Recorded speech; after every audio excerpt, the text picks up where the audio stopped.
মুসলমান শহীদ হয় নাই, এই সংবাদে যদি 1400 সাহাবায়ে কেরাম জীবন দেওয়ার বায়াত গ্রহণ করে, রাসূল জীবন দেওয়ার বায়াত গ্রহণ করে, আমাদের চোখের সামনে প্রতিদিন মিডিয়াতে আসছে ত্রাণ নেওয়ার জন্য কাদার বুকে নিষ্পাপ মাসুম বাচ্চাগুলো গুলির সম্মুখীন হচ্ছে, ত্রাণ আনতে গিয়ে একজন নয় গড়ে 100 জন শিশু শহীদ হচ্ছে, মা বোনের ইজ্জত লুণ্ঠিত হচ্ছে। এই মুহূর্ত কি আমাদের ওই সময় আসে নাই যে আমরা মুসলিম উম্মাহকে হেফাজতের জন্য বায়াত গ্রহণ করব, আমরাও শপথ গ্রহণ করব? একটা সরকারকে হটাতে যদি 2000 শহীদ হইতে হয়, 2000 মানুষের জীবন দিতে হয়, তাহলে এই জমিনে দ্বীন প্রতিষ্ঠা করার জন্য আফগানিস্তানের তালেবানরা যেমন 35 লক্ষ তালেবান মুজাহিদ শাহাদাতের পরে আফগানিস্তান ইসলামী রাষ্ট্র কায়েম হয়েছে, আমাদেরকেও তার কাছাকাছি হলো শাহাদাতের নজরানা দিয়ে ইসলাম প্রতিষ্ঠার পথে অগ্রসর হতে হবে। আসসালামু আলাইকুম ওয়া রাহমাতুল্লাহি ওয়া বারাকাতুহু। হামিদুন ওয়া মুসাল্লিমান আম্মা বা'দ। আউযু বিল্লাহি মিনাশ শাইতানির রাজীম। বিসমিল্লাহির রাহমানির রাহিম। আফাহাসিবতুম আন্নামা খালাকনাকুম আবাথা। আজকের এই মহতি জলসার সম্মানিত উলামায়ে কেরাম, উপস্থিত তৌহিদি জনতা, আল্লাহ সুবহানাহু ওয়া তাআলা পবিত্র কালামে পাকে ঘোষণা করেন, আহাসিবান নাস আইয়ুতরাকু আইয়াকুলু আমান্না ওয়া হুম লা ইফতানুন। ও দুনিয়ার মানুষেরা, তোমরা কি ধারণা করছো তোমরা শুধু বলবে আমরা তো ঈমানদার আর তোমাদেরকে ছেড়ে দেওয়া হবে, পরীক্ষা নেওয়া হবে না? আমাদের 24-এর গণ অভ্যুত্থান এই বিষয়টা স্পষ্ট করে দিয়েছে যে একজন জালেম ফ্যাসিস্ট, একজন নারী লেডি ফেরাউনকে গদি থেকে নামানোর জন্য, এই দেশ থেকে জুলুম মুক্ত করার জন্য যদি 2000-এর কাছাকাছি লোকের জীবন দিতে হয়, একজন ফ্যাসিস্টকে সরানোর জন্য যদি 5000-এর মতো মানুষকে আহত হতে হয়, তাহলে এই জমিনে ইসলামকে প্রতিষ্ঠা করার জন্য, এই জমিনে ইসলামকে কায়েম করার জন্য কি পরিমাণ লোকের কুরবানি পেশ করা দরকার, কি পরিমাণ লোকের রক্ত দেওয়া দরকার। আর যেই দ্বীনকে প্রতিষ্ঠা করার জন্য আমার আপনার আকা সাইয়্যিদুল মুরসালিন আকা মাদানী মুহাম্মদ আরবি সাল্লাল্লাহু আলাইহি ওয়াসাল্লাম দান্দান মুবারক শহীদ করেছেন, যেই দ্বীনকে প্রতিষ্ঠা করার জন্য সাহাবায়ে কেরাম রক্ত দিয়েছেন, বদরে 14 জন সাহাবায়ে কেরাম শহীদ হয়েছেন, উহুদে 70 জন সাহাবায়ে কেরাম শহীদ হয়েছেন। আর রাসূলের জীবন দশায় আল্লাহর রাসূল নিজের হাতে 256 জন সাহাবায়ে কেরামের লাশ উঠিয়েছেন। যেই দ্বীনকে প্রতিষ্ঠা করার জন্য খুলাফায়ে রাশিদার যুগে 36,000 সাহাবায়ে কেরাম নিজের স্ত্রীকে বিধবা করেছেন, সন্তানকে এতিম করেছেন, আর সমস্ত কিছু বিসর্জন দিয়েছেন।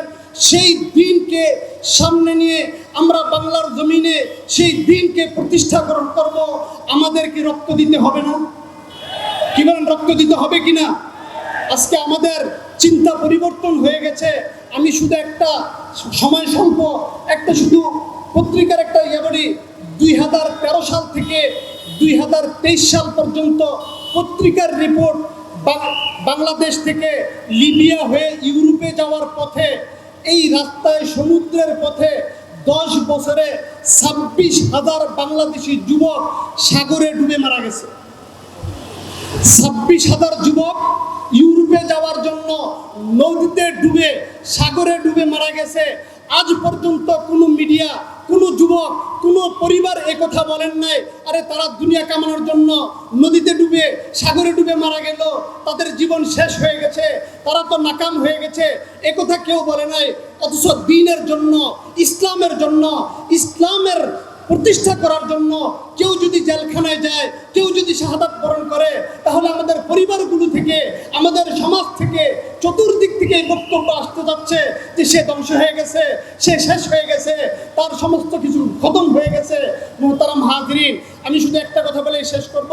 আল্লাহর রাসূল সাল্লাল্লাহু আলাইহি ওয়াসাল্লাম ঘোষণা দিয়েছেন, আল মুসলিমুনা কাজাসাদুন ওয়াহিদ, আরে গোটা দুনিয়ার মুসলমান এক শরীরে নেয়। আর রাসূল পাক সাল্লাল্লাহু আলাইহি ওয়াসাল্লাম এই হাদিস বলে হুদাইবিয়ার সন্ধিতে হযরত উসমান রাদিয়াল্লাহু তাআলা আনহুর শাহাদাতের বদলা নেওয়ার জন্য এই সংবাদ যখন রাসূলের কাছে এসেছে যে উসমানকে শহীদ করে দেওয়া হয়েছে, আল্লাহ রাসূল সাল্লাল্লাহু আলাইহি ওয়াসাল্লাম খিমা থেকে লাফ দিয়ে বেরিয়ে এসেছেন, নিজের গর্দানে থাপ্পড় দিয়ে ঘোষণা দিয়েছেন, ওয়ালা ইন আবাউ লা উকাতিলান্নাহুম হাত্তা তানফারিদিস সালিফাতি। ওই সত্তার কসম যার কুদরতি হাতে আমার জান, আমার এই শরীর থেকে গর্দান আলাদা না হওয়া পর্যন্ত উসমান হত্যার বদলা না নিয়ে এক কদম মদিনার দিকে যাব না। আরে সাহাবায়ে কেরাম, তোমরা কারার একমত আছো? 1400 সাহাবায়ে কেরাম রাসূলের হাতে হাত দিয়ে বায়াত গ্রহণ করেছে। নাহনুল্লাযী নাবায়ু মুহাম্মাদা আলাল জিহাদি মা বাকিনা আবাদা। আরে মুহাম্মাদের হাতে হাত রেখে বায়াত গ্রহণ করতেছি। আমাদের শরীরে এক বিন্দু শ্বাস থাকতে, আমাদের শরীরে সামান্য রক্ত থাকতে আমরা উসমান হত্যার বদলা না নিয়ে মদিনার দিকে অগ্রসর যাব না, হবে না? আরে আল্লাহ কি ঘোষণা করেছেন? ও নবী, ও সাহাবী, শুধু আপনারাই ঘোষণা করেন নাই, ইউবাইউনাল্লাহ ইউবাইউনাল্লাহ, আমি আল্লাহ বায়াত গ্রহণ করছি। ইয়াদুল্লাহি ফাওকা আইদিহিম, আপনাদের হাতের উপরে আমার হাত রয়ে গেছে। লাকাদ রাদিয়াল্লাহু আনিল মুমিনিনা ইয ইউবাইউনাকা তাহতা শাজার। আর একজন মুসলমানের রক্তের বদলা নেওয়ার জন্য যারা বৃক্ষের নিচে শাহাদাত বরণের শপথ গ্রহণ করেছে, আমি আল্লাহ তাদের উপরে সন্তুষ্ট হয়ে গেছি।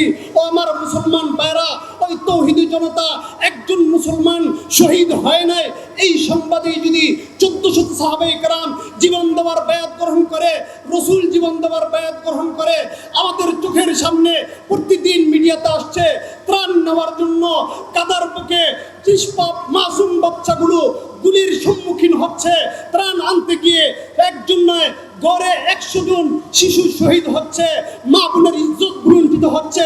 এই মুহূর্তেও কি আমাদের ওই সময় আসে নাই যে আমরা মুসলিম উম্মাহকে হেফাজত করার জন্য, অসহায় মুসলমানদেরকে হেফাজত করার জন্য আমরা বায়াত গ্রহণ করব, আমরাও শপথ গ্রহণ করব।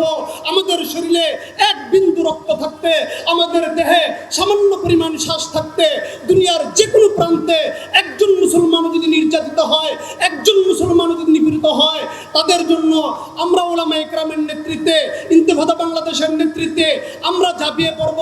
শুধু বক্তব্য নয়, কার্যক্রমের ক্ষেত্রেও আমরা ঝাঁপিয়ে পড়ব।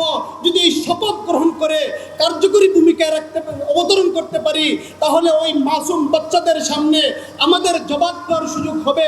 অন্যথায় কাল কিয়ামতের ময়দানে ওই মাসুম বাচ্চাদের সামনে আমাদের মুখ দেখানোর কোনো সুযোগ থাকবে না, ওই মজলুমদের মা বোনদের সামনে মুখ দেখানোর কোনো সুযোগ থাকবে না। মোহতারাম হাজরিন, সময় অত্যন্ত স্বল্প, এজন্য বলতেছি যে এইখান থেকে আমরা গণ অভ্যুত্থান, একটা সরকারকে হটাতে যদি 2000 শহীদ হইতে হয়, 2000 মানুষের জীবন দিতে হয়, তাহলে এই জমিনে দিন প্রতিষ্ঠা করার জন্য আফগানিস্তানের তালেবানরা যেমন 35 লক্ষ তালেবান মুজাহিদ শাহাদাতের পরে আফগানিস্তান ইসলামী রাষ্ট্র কায়েম হয়েছে, আমাদেরকেও তার কাছাকাছি হলো শাহাদাতের নজরানা দিয়ে নিজের জান মাল ইজ্জত কুরবানি সমস্ত কিছু বিসর্জন দিয়ে আমাদেরকে ইসলাম প্রতিষ্ঠার পথে অগ্রসর হতে হবে। আল্লাহ সুবহানাহু ওয়া তাআলা আমাদেরকে সত্যিকার অর্থে শুধু জজবাতি নয়, নজরিয়াতি মুজাহিদ হিসাবে প্রত্যেককে গঠন হওয়ার, প্রত্যেককে তৈরি হওয়ার আল্লাহ সুবহানাহু ওয়া তাআলা আমাদেরকে তৌফিক দান করেন। আমিন। নাসরুম মিনাল্লাহি ওয়া ফাতহুন কারীম ওয়া বাশশিরিল মুমিনিন।